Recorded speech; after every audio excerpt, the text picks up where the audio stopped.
세상을 이처럼 사랑하셨다. 우리가 요한복음 3장 16절 말씀 속에 아주 모토와 같은 말씀으로 하나님이 어떤 분이신가를 잘 말씀해 주고 계십니다. 그분은 사랑이십니다. 만 백성들을 사랑하십니다. 유대인이든지 이방인이든지 다 공통적으로 사랑하시는 분입니다. 그래서 하나님은 공의의 하나님이요 사랑의 하나님이시지만 공의가 발동하는 것은 하나님의 그 크신 사랑이 어떤 것인가를 나타내시고자 하는 의미 부여가 있음을 우리가 종종 생각하게 됩니다. 부모가 자녀를 사랑하기 때문에 그 자녀가 바르게 성장할 수 있도록 바른 삶을 살 수 있도록 채찍질을 하죠. 회초리를 듭니다. 그리고 어떤 때는 강력하게 불러 세워놓고 훈육을 합니다. 어찌 보면 자녀는 그렇게 생각할 수 있죠. 내 아버지, 내 어머니 아닌가 봐. 나를 이렇게 매섭게 나를 채찍질하고 나를 향하여서 이렇게 선대가 아닌 악대하는 것처럼 보이는 것 보니까 내 아버지, 내 어머니 아닌갑다고. 여러분, 자녀를 훈육하는 데에는 때로 참 매서운 그런 과정이 있습니다. 인자하고 인격적으로 서로 소통하면서 훈육하는 방법도 있겠습니다만 어떤 때에는 매를 들고서 사랑하기 때문에 사랑의 매를 때리는 경우가 있다는 거죠.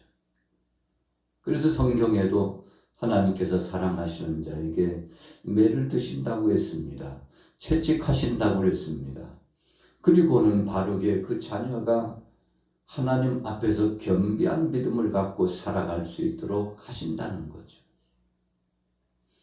오늘 본문 말씀에 보면 하나님이 적지 않게 섭섭하신 모습이 역력히 드러나고 있습니다. 자, 보세요. 9절 말씀에 들의 모든 짐승들아 숲 가운데 모든 짐승들아 와서 먹으라. 이스라엘의 파수꾼들은 맹인이요 다 무지하며 벙어리 개들이라 짖지 못하며 다 꿈꾸는 자들이요 누워있는 자들이요 잠자기를 좋아하는 자들이다. 이 개들은 탐욕이 심하여 족한 줄 알지 못하는 자들이요 그들은 몰직학한 목자들이라 다 제 길로 돌아가며 사람마다 자기 이익만 추구하고 간다. 그리고는 취하자 먹자 그리고는 하나님의 뜻을 거스려서 살아간다는 거죠. 사실 이 백성들은 선민입니다. 먼저 부름받은 가정으로 보면 자녀로 보면 맏아들격입니다. 큰아들격이에요. 그런데 아버지의 뜻을 거스리고 불순종합니다. 부모 이스라엘을 떠나 멀리 가고자 하는 탕자와 같은 행동을 합니다. 부모가 볼 때 참 답답한 자녀예요. 좋은 것을 주고 싶으나 줄 수 없는 상황이 계속 전개됩니다. 여러분, 적어도 택한 백성들, 유다 백성들을 보면서 하나님께서 성령 안에서 탄식하시고 내 아들이 돌아오기를 원하시는 아버지의 그 음성을 나타내 주셨는데 여러분, 이렇게 산다는 것은 참 비극 중에 비극 아니겠습니까? 그러나 하나님은 이와 같이 살기를 바라는 바람입니다. 그래서 자녀가 잘못되면 그 택한 백성이라 할지라도 바른 길로 가지 않으면 채찍 막대기를 들어가지고 징계하셨죠. 징계가 없는 자녀는 사생자와 같다고 했기 때문에 그 자녀를 징계하셨습니다. 오늘 본문 이사야의 말씀, 이사야 선지자를 통해서도 유다 백성들을 깨우치고 변화의 은혜의 그늘 아래 나올 수 있도록 하셨습니다만 이사야 선지자뿐만 아니라 무수한 많은 선지자를 통해서 역사적으로 보면 계속 순차에 따라 하나님께서 경고하시고 하나님이 부르셔서 사랑하는 자녀들이 복된 자리에, 은혜의 자리에 복을 누리며 살기를 원하셨죠. 어찌 보면 우리가 구약 성경을 읽어보면 택한 선민에 대한 하나님의 사랑이 참 극진하십니다. 크고도 크고 높고도 높고 깊고도 깊은 그 사랑이 배어 있음을 알 수 있습니다. 자, 본문으로 들어가 볼까요? 오늘 56장 1절에 보니까 여호와께서 이와 같이 말씀하시기를 너희는 정의를 지키며 의를 행하라. 이는 나의 구원이 가까웠고 나의 공의가 나타날 것임이라 하셨도다. 정의를 지키며 의를 행하라고 했어요. 공의가 나타나는데요. 공의라고 하는 것은 심판의 때가 가까우기 때문에 그 때를 고대하면서 실망하지 말고 믿음의 자리로, 의의 자리로, 하나님 뜻대로 사는 자리, 여전히 그 자리로 변치 않고 가라는 말씀이죠. 2절에 보세요. 안식일을 지켜 더럽히지 아니하며 그의 손을 금하여 모든 악을 행하지 아니하여야 하나니 이와 같이 하는 사람, 이와 같이 굳게 잡는 사람은 복이 있느니라. 자, 동일한 말씀, 시편 1편의 말씀도 그랬죠. 복 있는 사람은 악인의 길을 쫓아가지 않고 오만한 자리에 앉지 아니하고 오직 여호와의 율법을 주야로 묵상하는 자로다. 오직 하나님의 말씀 중심으로 바르게 살아가는 자라고 말씀했어요. 참 상통하는 말씀이잖아요. 자, 하나님의 택한 백성들이 이런 삶을 살기를 원하셨어요. 그 하나님이 지도해 주시는 겁니다. 드러내 보여주시는 겁니다. 이렇게 살면 복이요. 그러나 이렇게 살면 저주와 심판이 있다는 것을 오늘 본문에 보면 이분법적으로 좌우를 구분해서 1절에서 7절, 8절까지와 또 9절에서 12절까지 하나님께서 이와 같이 분리해 주시고 계시는 것을 볼 수 있습니다. 자, 3절 보세요. 여호와께 연합한 이방인은 말하기를 여호와께서 나를 그의 백성 중에서 반드시 갈라내시려 하지 말며 고자도 말하기를 나는 마른 나무라 하지 말라. 여호와께서 이같이 말씀하시기를 나의 안식일을 지키며 내가 기뻐하는 일을 선택하며 나의 언약을 굳게 잡는 고자들에게는 내가 내 집에서 내 성 안에서 아들이나 딸보다 나은 기념물과 이름을 그들에게 주며 영원한 이름을 주어 끊어지지 아니하게 할 것이다. 자, 이게 무슨 말씀입니까? 택한 선민 유다 백성들 뿐만 아니라 이방인들까지도 하나님은 사랑하시고 그들에게도 기회를 주시고 그들이 돌아오면 박대하지 않고 그들에게 복을 주며 그들에게도 구원의 영광이 이룰 수 있도록 하시겠다는 거죠. 그래서 영원한 이름을 준다. 바로 예수 그리스도를 통해서 구원받게 하시는 하나님의 사랑에 대한 표를 주시는 말씀이잖아요. 그래서 요한복음 3장 16절 말씀이 응하여지는 겁니다. 하나님의 세상을 이처럼 사랑하사 독생자를 주셨으니 누구든지 저를 믿는 자마다 멸망치 않고 영생을 얻게 하려 하심이니라. 누구든지 그랬어요. 그래서 복음입니다. 오늘 이사야서의 말씀 56장의 말씀은 복음의 진수를 잘 보여주는 겁니다.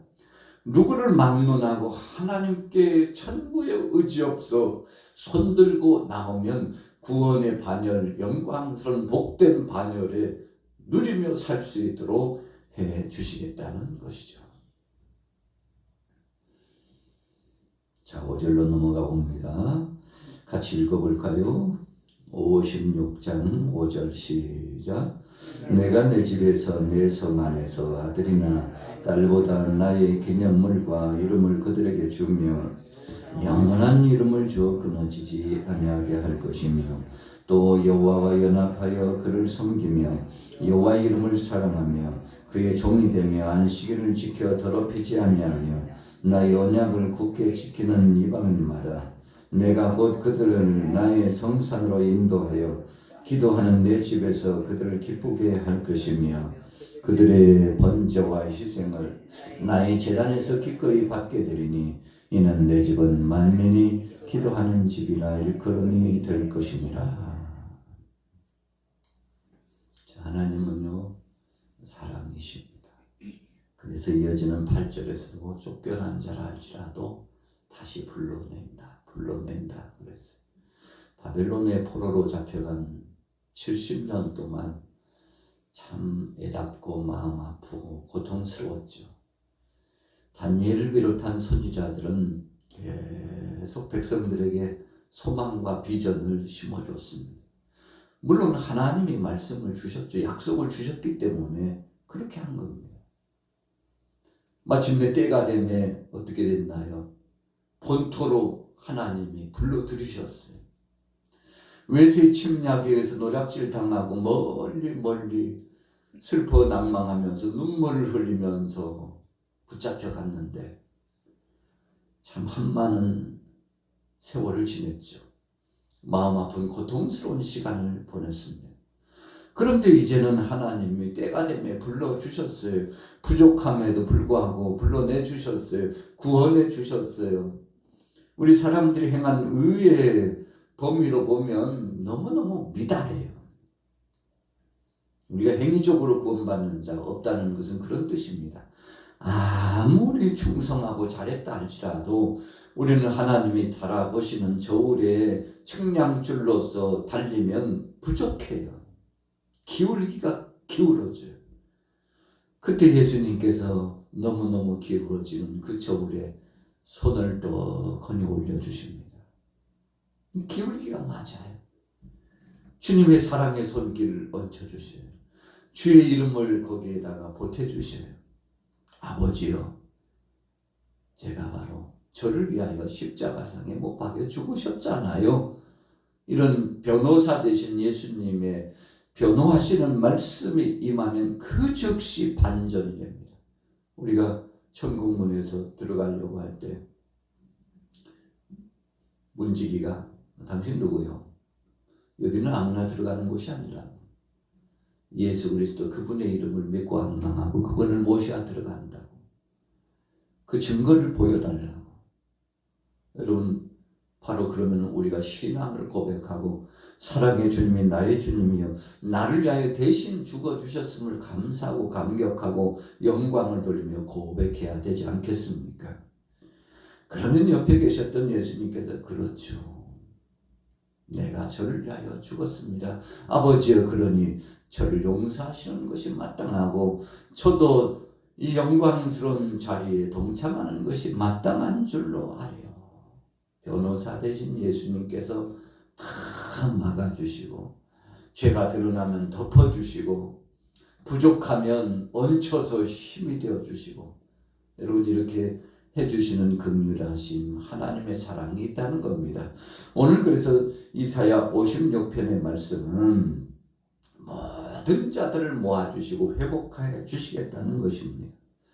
자, 어찌 보면 결론이 8절이죠. 8절 같이 읽어보겠습니다. 8절 시작. 이스라엘의 쫓겨난 자를 모으시는 주 여호와가 말하노니 내가 이미 모은 백성 외에 또 모아 그에게 속하게 하리라 하셨느니라. 다 불러드리는데요. 본토 자식 유다인뿐만 아니라 이방인들도 같이 불러주신대. 여러분 그래서 오늘 이 8절 말씀은 신구약 성경을 총망라한 결론편의 말씀을 주시는 겁니다. 예수님께서 복음서의 마지막 장에서 사랑하는 제자들에게 누누이 말씀하셨죠. 너희는 모든 족속에게로 제자를 삼아 아버지와 아들과 성령의 이름으로 세례를 주고 내가 너에게 분부한 모든 것을 가르쳐 지키게 하라. 볼지어다 세상 끝날까지 내가 너희와 항상 함께 있으리라. 여러분 이것이 지상 명령이에요. 그래서 창세기 1장 1절에 하나님께서 천지 만물을 창조하셨다고 한다면 바로 이 복음서의 끝자락에서는 예수님께서 만민에게 복음을 전하라고 말씀을 하시죠.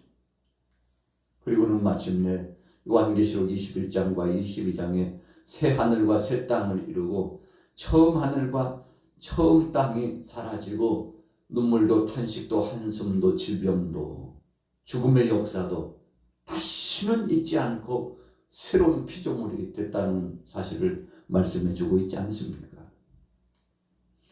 자, 그래서 이사야서의 말씀, 위로의 말씀입니다. 복음에 대한 비전의 말씀입니다. 하나님의 약속의 보증의 말씀입니다. 오늘 하나님의 은혜 가운데 새롭게 시작되는 목요일 아침에 오늘 주님 앞에 나오신 여러분들, 오늘 주님께서 여러분들 가정 속에 우리의 생업의 현장에 일거수일투족을 다 책임져 주실 겁니다. 10월 23일 이 아침에 주님 앞에 기대하셔도 됩니다. 왜요? 그분은 약속하시는 것을 반드시 지키시는 분이에요. 한 번도 어기신 적이 없고 실언하신 적이 없는 분이기 때문에 여러분, 이 시간에 기도처에 나오신 여러분들은 참 잘하신 겁니다. 우리를 실망시키지 않고 한 번도 우리를 떠난 적이 없으신 그분이 다 챙겨주시고 복을 주시기 때문에 오늘 저와 여러분들은 수지 맞은 사람들입니다. 예수 이름, 그리스도, 바로 그분의 이름 하나면 충분합니다. 그분이면 되는 겁니다.